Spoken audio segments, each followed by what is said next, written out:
যারা বলে যে মুসলিমরা পাকিস্তানের সমর্থক, তারা শুনে রাখুন, ইতিহাস পড়বেন। স্বাধীনতা আন্দোলন প্রথম শুরু হয়েছিল উত্তর প্রদেশে দেওবন্দ মাদ্রাসা থেকে, আর সেটা জমিয়ত উলামা হিন্দের মাদ্রাসা। সেই জমিয়তের তিনি হচ্ছেন আমাদের দেশের অন্যতম প্রচারক সংগঠক।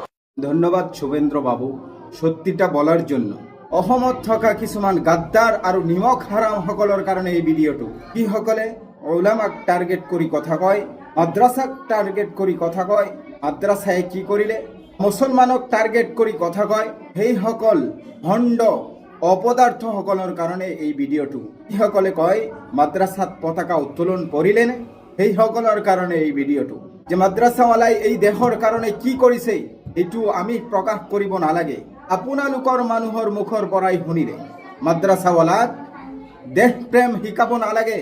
अगर ये मदरसे ना होते तो हिंदुस्तान कभी आजाद ही नहीं होता। अगर ये मदरसे ना होते, अगर ये मदरसे फतवे नहीं देते तो हिंदुस्तान आजाद नहीं होता। মাদ্ৰাছাৱালাই ফতোৱা নিদিলে এই দেশ স্বাধীন নহলহেঁতেন। আপোনালোকৰ এনে ধৰণৰ ডাঙৰ ডাঙৰ কথা নাথাকিলেহেঁতেন। আপোনালোকে কি কৰিছে এইটো মই নকওঁ, আপোনালোকৰ মানুহেই ক'ব। শুনক।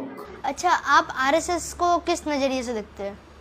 आरएसएस को नज़रिए से देखने की बात अगर आप कहेंगे तो जो आज़ादी के आंदोलन में उनका इतिहास है वो तो बहुत ही काला है।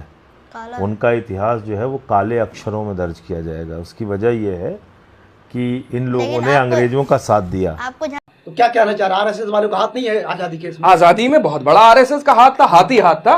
भीख मांगने के लिए, अंग्रेजों से भीख मांगने के लिए, 60-60 रुपए मांगने के लिए हाथ फैलाते थे। पढ़िए जा करके उनकी स्टोरीज। 100 साल हो गए इस ऑर्गेनाइजेशन को, इसने तो आज तक अपना रजिस्ट्रेशन नहीं करवाया। अंग्रेजों के तलवे चाटने का इतिहास है साहब इनका। এইবিলাক হৈছে সত্য ইতিহাস। এই সত্য ইতিহাসসমূহ জানিবলৈ চেষ্টা কৰক আৰু জানি অলপ লাজ আনিবলৈ চেষ্টা কৰক। নিজৰ ভিতৰত অলপ লাজ আনক। কোনটো মুখেৰে আপোনালোকে ইমান ডাঙৰ ডাঙৰ কথা কৈ থাকে।